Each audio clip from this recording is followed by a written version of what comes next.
Very very good morning students. मैं प्रियंका आप लोगों का बहुत बहुत स्वागत कर रही हूँ आरडब्ल्यू के ऑनलाइन प्लेटफॉर्म पर। और आज 10 मिनट शो के अंदर जो हम टॉपिक कवर अप करने वाले हैं that is half subtractor and full subtractor. Again very important. वैसे तो हम लोगों ने half adder and full adder complete कर लिया है।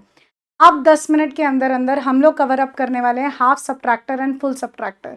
देखिए, half subtractor and full subtractor में कैसे काम होगा, same as half adder and full adder जैसे हम काम कर रहे थे उसमें सेम वैसे ही समझते हैं। अब इसको थोड़ा सा हाफ एडर का क्यों यूज कर रहे हो, तो हाफ एडर के लिए आप हाफ सब्ट्रैक्टर के लिए आपको सब्ट्रैक्शन आनी चाहिए।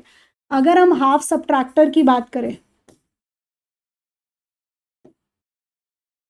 तो पहला सवाल इनमें यही आता है, जैसे हमने हाफ एडर में पहला सवाल ये कवर किया था कि कितने नंबर ऑफ इनपुट्स होंगे, राइट। तो ऐसे ही हाफ सब्ट्रैक्टर के अंदर है कि नंबर ऑफ इनपुट्स कितने होंगे। Half subtractor number of inputs कितने होने वाले हैं हाफ सब्ट्रैक्टर के अंदर, जो आपका पहला सवाल है। तो अगर मैं हाफ सब्ट्रैक्टर की बात करूं तो नंबर ऑफ इनपुट्स कितने होंगे, तो इसके लिए तो ब्लॉक डायग्राम भी चाहिए, हमें ब्लॉक डायग्राम भी चाहिए। ये आपका हाफ सब्ट्रैक्टर है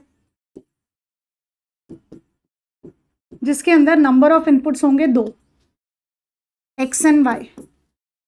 ठीक है, तो इनपुट्स कितने हैं 2। कुछ भी ले लीजिए, ए बी या एक्स वाई वट एवर। और आउटपुट क्या आएगा, एक तो आएगा बोरो, उधार लेते हैं ना आप पड़ोसी से जब माइनस करते हैं, तो एक आता है डिफरेंस। डिफरेंस, तो डिफरेंस के लिए हम डी ले रहे हैं और बोरो के लिए हम बी ले रहे हैं। तो आउटपुट कितने होते हैं, आउटपुट 2 होते हैं। कौन कौन से, एक डिफरेंस और एक बोरो, राइट। ये है आपका हाफ सब्ट्रैक्टर। अब बनता है ट्रूथ टेबल। ब्लॉक डायग्राम कुछ ऐसा है। अब बात आती है ट्रूथ टेबल की, क्योंकि ट्रूथ टेबल से जेनरेट होने वाली है एक्सप्रेशन।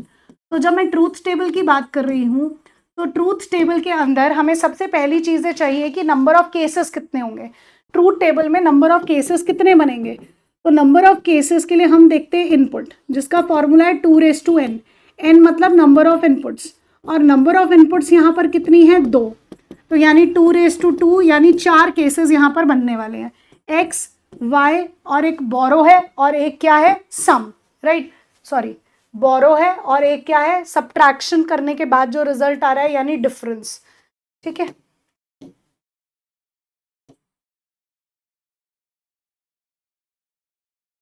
तो 4 केसेस बना लेते हैं, 0 0 0 1 1 0 और 1 1। देखिए, जब आप 2 0 को माइनस करते हो, मतलब आप क्या कर रहे हो, 0 माइनस 0 कर रहे हो, तो क्या कुछ बोरो आ रहा है कि पड़ोसी से कुछ उधार ले रहे हो, नहीं ले रहे। डिफरेंस में क्या आ रहा है, 0 आ रहा है, लिख लिया। अब जब आप लोग कर रहे हो 0 माइनस 1, यही समझने वाला है, 0 माइनस 1 कर रहे हो, तो जब 0 माइनस, छोटे नंबर से बड़ा नंबर तो माइनस होता नहीं। माना कंप्यूटर की मैथ्स है, थोड़ी अलग है, लेकिन इतनी भी अलग नहीं है कि कॉन्सेप्ट ही बदल जाए। तो आप पड़ोसी से बोरो लेते हो, ठीक है, पड़ोसी से बोरो लेते हो, तो पड़ोसी से जब बोरो लोगे तो ये क्या बन जाता है 1 0। ठीक है, तो पड़ोसी से बोरो लिया है तुमने, 1 0 का क्या मतलब होता है 2, 2 माइनस 1 करते हो तो क्या आता है 1, तो डिफरेंस में क्या आ रहा है 1, राइट। बोरो लिया आपने पड़ोसी से तो ये क्या बना 1 0, 1 0 मतलब क्या होता है 2, 2 माइनस 1 करते हो तो डिफरेंस कितना आता है 1। अब 1 से 0 माइनस करोगे तो बोरो तो कुछ लोगे नहीं, डिफरेंस में क्या आएगा 1, डिफरेंस में 1, बोरो कुछ नहीं। 1 माइनस 1 करते हो तो बोरो कुछ नहीं और डिफरेंस में क्या आता है 1, राइट। अब जैसे ही ट्रूथ टेबल बन जाती है तो हमें याद आ जाती है बूलियन एक्सप्रेशन बनाना। ठीक है, जैसे ही ट्रूथ टेबल बनती है बूलियन एक्सप्रेशन हमें याद आती है। अब बूलियन एक्सप्रेशन बनाई है इसकी। बूलियन एक्सप्रेशन क्या बनेगी, सम और डिफरेंस, सॉरी सम नहीं, बोरो एंड डिफरेंस के कॉरेस्पॉन्डेंस में बूलियन एक्सप्रेशन। बूलियन एक्सप्रेशन में अगर हम बात करें तो डिफरेंस में देखो किसके कॉरेस्पॉन्डेंस में 1 है, एक तो इसके कॉरेस्पॉन्डेंस में 1 है, इस वैल्यू के, इस वैल्यू के और इस वैल्यू के, राइट। इनके कॉरेस्पॉन्डेंस में 1 है, सॉरी 1 माइनस 1 तो 0 ही होता है, 1 माइनस 1 इज 0, राइट। तो इन दोनों के कॉरेस्पॉन्डेंस में है, तो इनके यहाँ पर क्या वैल्यू है एक्स और वाई की, तो इधर है, इधर वैल्यू है एक्स डैश वाई और इधर वैल्यू है एक्स वाई डैश। अगर इस एक्सप्रेशन को देखो तो ये किसकी एक्सप्रेशन बन रही है, एक्सॉर गेट की। ठीक है, किसकी एक्सप्रेशन बन रही है? एक्सॉर गेट की, राइट। तो एक्स एक्सॉर वाई। जब हम बोरो की बात करते हैं तो बोरो में चेक करते हैं किसके कॉरेस्पॉन्डेंस में वैल्यू निकल रही है, किसके कॉरेस्पॉन्डेंस में वैल्यू निकल रही है। बोरो में एक ही है, तो इसके कॉरेस्पॉन्डेंस में क्या वैल्यू है? X dash Y. ये बोरो की एक्सप्रेशन और ये डिफरेंस की। अब किसकी बात आती है? सर्किट डायग्राम की। तो सर्किट डायग्राम में डिफरेंस में क्या आ रहा है? एक्स और वाई, और आगे क्या लगा है? एक्सॉर। तो यहां से क्या आ गया? Difference, that is X XOR Y. अब बोरो में क्या है? एक्स डैश, तो एक्स आ रहा है तो उसमें डैश है यानी नॉट लगेगा, तो एक्स डैश आ गया। और दूसरा क्या है? वाई, वाई आ गया। और दोनों के बीच में क्या है? डॉट, डॉट के लिए क्या लगता है? And, right. तो ये आ गया x x dash y, that is borrow. तो अगर आपसे कोई पूछे कि भाई फुल हाफ सबट्रैक्टर के अंदर कौन कौन से गेट्स यूज हुए हैं, तो एक एक्सॉर गेट यूज हुआ है और एक एंड गेट यूज हुआ है, ये यूज किया है आप लोगों ने। अब बात आती है फुल सबट्रैक्टर की, राइट। फुल सबट्रैक्टर, चलिए फुल सबट्रैक्टर की बात करते हैं अब। Next is full subtractor. जैसे हमने फुल एडर किया था वैसे ही फुल सबट्रैक्टर।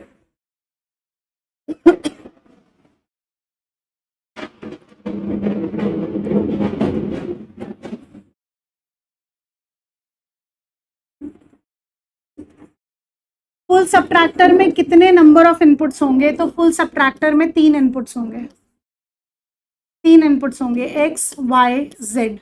और आउटपुट कितने होंगे? एक होगा बोरो, एक होगा डिफरेंस, ठीक है। कितने इनपुट्स हुए? 3। इनपुट्स कितने हैं? 3। और आउटपुट कितने हैं? 2। आउटपुट कितने हैं? 2, राइट। अब इसी के कॉरेस्पॉन्डेंस आप ट्रूथ टेबल बनाइए सबसे पहले। तो ट्रूथ टेबल कितने का बनेगा? 2n, यानी 2/3, तो कितने केसेस बनेंगे? 8। कितने केसेस बनेंगे? 8। X Y Z, X Y Z. इसी में मैं आपको समझा दूंगी कि किस तरीके से आप लोग ये वैल्यूज फाइंड आउट कर रहे हो, तो आपको रटने की जरूरत नहीं पड़ेगी। 0 1 2 3 4 5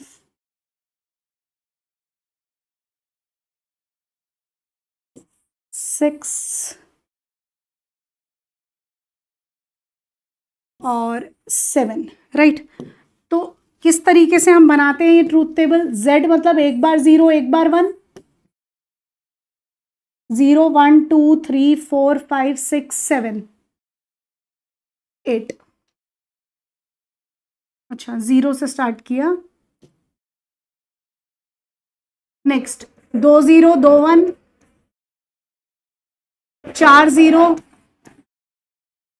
4 1। अब बात आती है किसकी? डिफरेंस की और बोरो। डिफरेंस और बोरो, ठीक है। कैसे? अब तुम कहोगे मैम मैथ्स में तो हमने आज तक 2 ही नंबर का सब्ट्रैक्शन किया था, यहाँ 3 नंबर का कैसे करें सब्ट्रैक्शन? भाई मैथ्स वही है, सब्ट्रैक्शन 2 ही नंबर की करनी है, लेकिन कैसे होगी वो समझिए। 0 - 0 तो कितना आता है? 0। फिर इससे इसको माइनस करो, होगा यही 2 माइनस, जो रिजल्ट आएगा उससे आगे वाले को माइनस करना है। तो 0 - 0 0, 0 - 0 0। तो ना तो तुम्हें कोई बोरो लेनी पड़ी और डिफरेंस भी क्या आया? 0। अब देखिए 0 - 0 0, राइट। अब 0 और 1 है, तो जब 0 - 1 करते हो तो बोरो भी आती है 1 और डिफरेंस भी आता है 1, ठीक है। बोरो भी आती है 1 और डिफरेंस भी आता है 1। क्यों? क्योंकि तुमने अब 0 - 1 करोगे तो पड़ोसी से 1 उधार लोगे, तो 1 आ गया बोरो में, तो ये बन जाएगा 1 0।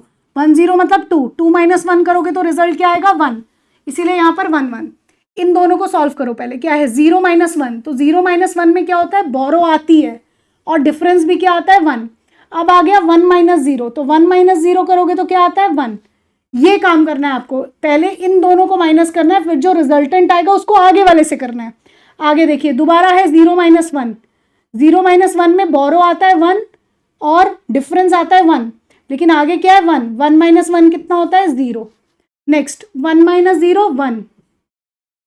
कोई बोरो लिया? नहीं।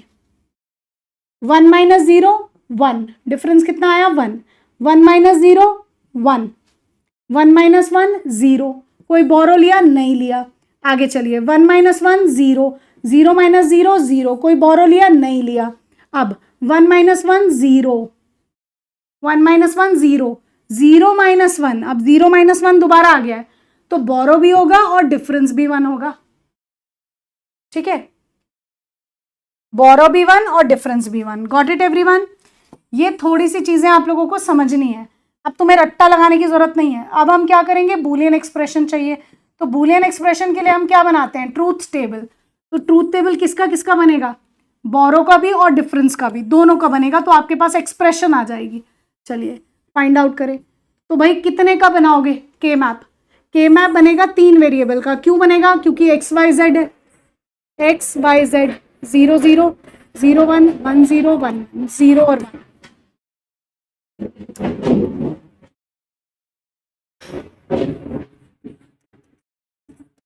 पहले हम डिफरेंस का बना रहे हैं, यानी डी का बना रहे हैं। तो डी के लिए ये वैल्यूज क्या है एक्चुअल में, 0 1 2 3 4 5 6 7 है। तो कहां कहां पर 1 है, देखो डिफरेंस में कहां कहां 1 है, ये 1 है, लेकिन किसके कॉरेस्पॉन्डेंस है, 1 के। तो जहां जिसके कॉरेस्पॉन्डेंस है वहां पर 1 लगाओ, 0 1 2 3। तो किसके किसके कॉरेस्पॉन्डेंस है, 1 के, और किसके 2 के, और किसके है 4 के, यहां, और किसके कॉरेस्पॉन्डेंस है 7 के, राइट। तो जब डायगोनली वैल्यूज आती हैं तो हमें पता है कि हम एक्सॉर लेते हैं, यानी डिफरेंस की एक्सप्रेशन क्या आई, A XOR B XOR C, right. अब बनाते हैं दूसरा बोरो के लिए। तो ये भी 3 वेरिएबल का बनेगा के मैप, यहां पर x, यहां पर y z, 0 0 0 1 1 1 1 0 और 0 1। अब देखिए डिफरेंस में किसके कॉरेस्पॉन्डेंस वैल्यू है 1, 1 पर यहां। नेक्स्ट किसके कॉरेस्पॉन्डेंस है डिफरेंस में 2, नेक्स्ट 3, नेक्स्ट 7, ये बन गया। तो अब क्या होगा, ग्रुपिंग होगी। पहला ग्रुप ये बना, इसके कॉरेस्पॉन्डेंस क्या वैल्यू आई चेक करो, ये किस में है, x में, तो x डैश, ऊपर से कौन सी वैल्यू चेंज नहीं हो रही, दिस, यहाँ पर दोनों साइड 1 है, यानी y। दूसरा ग्रुप देखिए, दूसरा ग्रुप बन रहा है मेरा ये वाला, ठीक है। इसके कॉरेस्पॉन्डेंस क्या वैल्यू आ रही है, ये दोनों एक ग्रुप में है, दिस x डैश, ऊपर से कौन सी वैल्यू चेंज नहीं हो रही, ये वाली, यानी z, x डैश z। और कोई ग्रुप बन रहा है, यस, एक और बन रहा है ये वाला ग्रुप, इसके कॉरेस्पॉन्डेंस क्या वैल्यू है, ये दोनों तो बदल रही हैं, यही है एक सिर्फ, ये क्या है वाई जेड। लीजिए डिफरेंस का भी आ गया, डिफरेंस का क्या एक्सप्रेशन आया, X dash Z plus Y Z plus X dash Y, right. तो ये है आपका half adder and sorry half subtractor and full subtractor. एक सवाल और है मेरे पास आप लोगों के लिए, और सवाल ये है, देखिए एक सवाल और दे रही हूँ, एमसीक्यू में बन जाता है ये सवाल। और सवाल क्या है, implementation of half adder, implementation of half adder using dash, sorry, implementation of full adder using dash half adders। कितने हाफ एडर्स चाहिए आपको, अगर आपको फुल एडर बनाना है तो आपको एक्सप्रेशन याद करनी पड़ेगी, क्या एक्सप्रेशन थी, है ना, एक्सप्रेशन याद करनी पड़ेगी, क्या एक्सप्रेशन थी हाफ एडर और फुल एडर, हाफ एडर और फुल एडर की। तो हाफ एडर की क्या एक्सप्रेशन थी, सम के लिए एक्सप्रेशन थी x एक्सॉर y, और कैरी के लिए थी एक्स वाई, ठीक है। यहां पर एक्सॉर लग रहा था और यहां पर एंड लग रहा था, ठीक है। अब सुनिए, तो आपके पास ये हाफ एडर की एक्सप्रेशन थी। जब हम फुल एडर पर आते हैं तो फुल एडर की क्या एक्सप्रेशन थी, फुल एडर की क्या एक्सप्रेशन थी, वो हाफ एडर की है। फुल एडर की एक्सप्रेशन थी सम के लिए a XOR b XOR c, और कैरी के लिए थी X Y plus Y Z plus Z X, ठीक है।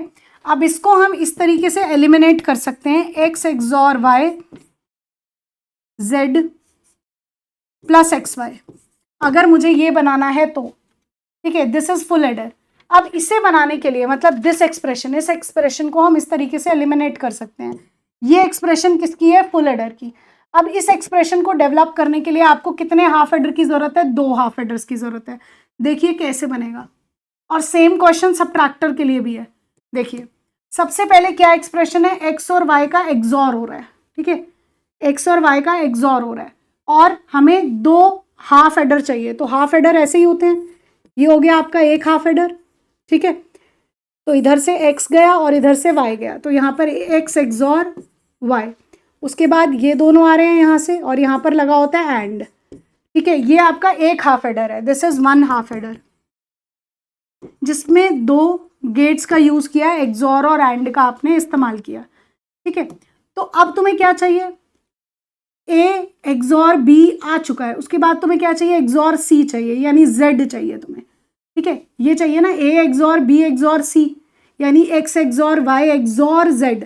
तो z चाहिए तुम्हें ना यहाँ से, राइट, z चाहिए तुम्हें यहाँ से। तो तुम्हें एक और हाफ एडर भी तो लगाना पड़ेगा ना, एक हाफ एडर और चाहिए तुम्हें। इसको मैं थोड़ा नीचे बना देती हूँ। तो मतलब तुम्हें एक एक्सॉर और लगाना पड़ेगा, तो यहाँ से z भेजो, तो एक एक्सॉर और लग गया। अब तुम्हारी एक्सप्रेशन यहाँ पर क्या आ गई?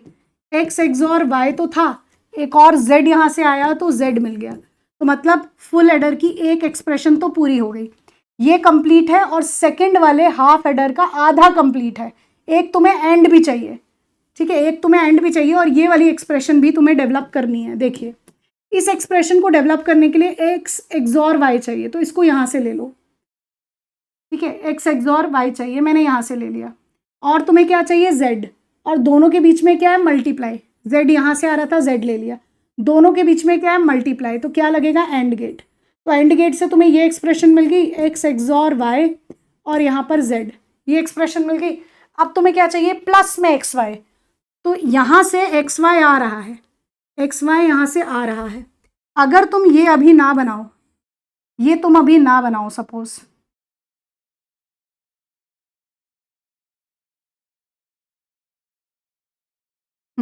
अगर तुम ये ना बनाओ तो तुम्हें क्या दिख रहा है? दिस पोर्शन इज, ये वाला एक हाफ एडर है, दिस, ये एक हाफ एडर है और ये दूसरा हाफ एडर है, दिस, ये वाला आपका दूसरा हाफ एडर है। दिख रहा है सभी को? तो 2 हाफ एडर लग रहे हैं। अब मुझे, मेरी सारी एक्सप्रेशंस पूरी हो गई है, मुझे सिर्फ क्या चाहिए? दिस एक्स वाई, बस। तो ये एक्स वाई यहाँ से आ रहा है, देखिए यहाँ से आ रहा है एक्स वाई, इसको ले लो एक्स वाई को, एक्स वाई यहाँ से आ रहा है। और इन दोनों एक्सप्रेशंस में क्या है? इसमें और इसमें, ये यहाँ से मिल गया और ये यहाँ से मिल गया, दोनों के बीच में क्या है? प्लस। तो प्लस के लिए हम क्या लगाते हैं? और प्लस के लिए क्या लगाते हैं? और। तो मिल गई हमें एक्सप्रेशन, क्या थी? एक्स एक्सॉर वाई, यहाँ z dot plus x y मिल गई, that is equal to carry full adder की। तो इस तरीके से आपका फुल एडर बन जाएगा। सेम ऐसे ही आपका क्या बनेगा? Full subtractor. उसके लिए भी आपको 2 हाफ सबट्रैक्टर की जरूरत पड़ेगी। सिर्फ एक बात ध्यान रखिएगा कि यहाँ पर x है और यहाँ पर x डैश है,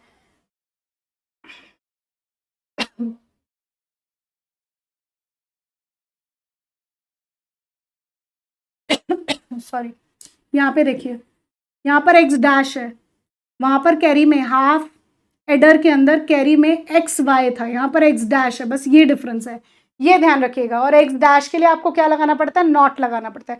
एक्स आ रहा है और एक नॉट लगा दोगे तो एक्स डैश हो जाएगा, बस ये डिफरेंस है। तो here we completes one more topic, that is half subtractor and full subtractor. I hope कि ये आप लोगों को टॉपिक अच्छे से समझ में आया होगा और इससे related question you can cover. तो thank you so much students for today's class, thank you.